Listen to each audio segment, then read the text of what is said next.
ಎಲ್ಲರಿಗೂ ನಮಸ್ಕಾರ. Welcome back to my channel. ನಾನು ಲಲಿತಾ. ಇವತ್ತಿನ ವಿಡಿಯೋದಲ್ಲಿ ಶೇಂಗಾ ಚಿಕ್ಕಿಯನ್ನು ಮಾಡೋದು ಹೇಗೆ ಅಂತ ತಿಳಿಸ್ಕೊಡ್ತಾ ಇದ್ದೇನೆ. ಪೀನಟ್ ಚಿಕ್ಕಿ, ಕಡಲೆಕಾಯಿ ಬೀಜದಿಂದ ಮಾಡುವಂಥ ಈ ಒಂದು ಬರ್ಫಿ ತುಂಬಾ ಚೆನ್ನಾಗಿರುತ್ತೆ. ಮಕ್ಕಳಿಗಂತೂ ತುಂಬಾ ಇಷ್ಟ ಆಗುತ್ತೆ. ಬನ್ನಿ ಮಾಡುವ ವಿಧಾನ ಏನು ಅಂತ ನೋಡೋಣ. ಮೊದಲಿಗೆ ಒಂದು ಬೌಲ್ನಲ್ಲಿ ನಾನು ಕಡಲೆಕಾಯಿ ಬೀಜವನ್ನು ಹುರಿಯಲು ತಗೊಂಡಿದ್ದೇನೆ. ಒಂದು ದೊಡ್ಡ ಕಡಾಯಿಯಲ್ಲಿ ಈ ಒಂದು ಕಡಲೆಕಾಯಿ ಬೀಜವನ್ನು ನಾನು ಫ್ರೈ ಮಾಡ್ಕೊತಾ ಇದ್ದೇನೆ. ಇದನ್ನು ಕಡಿಮೆ ಉರಿಯಲ್ಲಿ ಇಟ್ಟು ನಾವು ಹುರಿಬೇಕಾಗುತ್ತೆ. ಹಾಗೆ ಮಾಡೋದ್ರಿಂದ ಸಿಪ್ಪೆ ಸುಲಭವಾಗಿ ಬರುತ್ತೆ. ಹೀಗಾಗಿ ಸುಲಭವಾದ ರೀತಿಯಲ್ಲಿ ಸಿಪ್ಪೆ ಬರಬೇಕು ಅಂತಂದರೆ ಕಡಿಮೆ ಉರಿಯಲ್ಲಿ ಅದನ್ನು ಹುರಿಬೇಕಾಗುತ್ತೆ. ಇಲ್ಲಾಂದರೆ ತುಂಬ ಸೀದೋಗ್ಬಿಡುತ್ತೆ. ನೋಡಿ, ಒಂದನ್ನು ಪರೀಕ್ಷೆ ಮಾಡಿ ನೋಡಿದಾಗ ಗೊತ್ತಾಗುತ್ತೆ.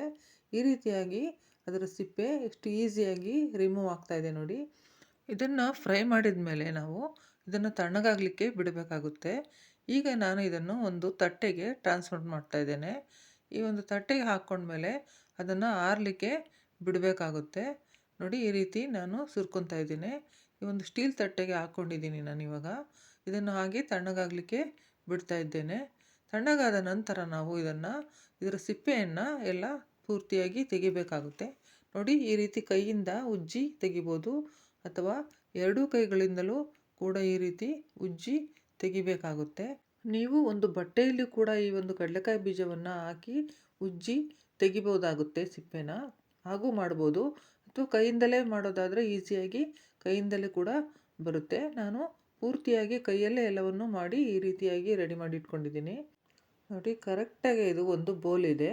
ಒಂದು ಬೋಲ್ ಕಡಲೆಕಾಯಿ ಬೀಜವನ್ನು ನಾನು ತೊಗೊಂಡಿದ್ದೀನಿ. ಈಗ ಇದನ್ನು ಮಿಕ್ಸಿ ಜಾರ್ನಲ್ಲಿ ಹಾಕ್ಕೊಂಡಿದ್ದೀನಿ. ಇದನ್ನು ತರಿತರಿಯಾಗಿ ನಾವು ಗ್ರೈಂಡ್ ಮಾಡ್ಕೋಬೇಕಾಗುತ್ತೆ. ಜಾಸ್ತಿ ಫೈನ್ ಪೇಸ್ಟ್ ಮಾಡ್ಕೋಬಾರ್ದು. ಇದನ್ನು ಪುಡಿ ಪುಡಿಯಾಗಿ ಇರಬೇಕು. ನೋಡಿ, ಈ ಥರ ತರಿತರಿಯಾಗಿ ರವೆ ರವೆ ಥರ ಇರಬೇಕಾಗುತ್ತೆ. ಹೀಗಿದ್ರೇ ಕಡಲೆಕಾಯಿ ಬರ್ಫಿ ಅಥವಾ ಕಡಲೆಕಾಯಿ ಚಿಕ್ಕಿ ತುಂಬಾ ಚೆನ್ನಾಗಿರುತ್ತೆ. ನಂತರ ನಾನು ಒಂದು ಚಾಪಿಂಗ್ ಬೋರ್ಡ್ ಮೇಲೆ 1 ಸ್ಪೂನ್ ತುಪ್ಪವನ್ನು ಸವರ್ಕೊಂಡು ಈ ರೀತಿಯಾಗಿ ಹರಡ್ಕೊಂಡು ರೆಡಿ ಮಾಡಿ ಇಟ್ಕೊತಾ ಇದ್ದೇನೆ.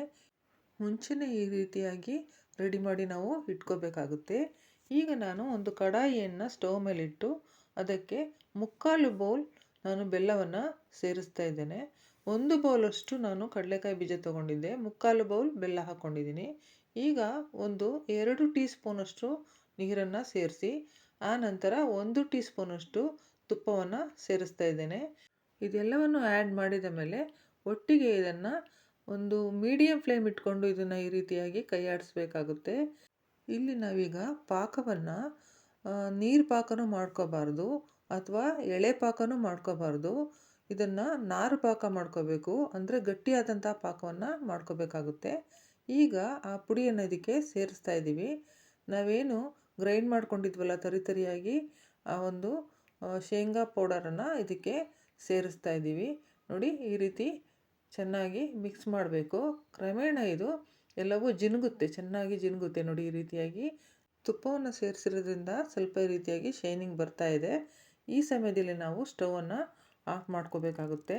ಸ್ಟವನ್ನು ಆಫ್ ಮಾಡಿಕೊಂಡು ನಾವು ಈಗಾಗಲೇ ತುಪ್ಪವನ್ನು ಸವರಿಟ್ಕೊಂಡಿದ್ವಲ್ಲ ಚಾಪಿಂಗ್ ಬೋರ್ಡ್, ಅದರ ಮೇಲೆ ಇದನ್ನು ಸುರ್ಕೊಂಡು ಈ ರೀತಿ ಚಪಾತಿ ರೋಲರಿಂದ ಅದಕ್ಕೂ ಕೂಡ ಸ್ವಲ್ಪ ತುಪ್ಪವನ್ನು ಸವರ್ಕೋಬೇಕಾಗುತ್ತೆ.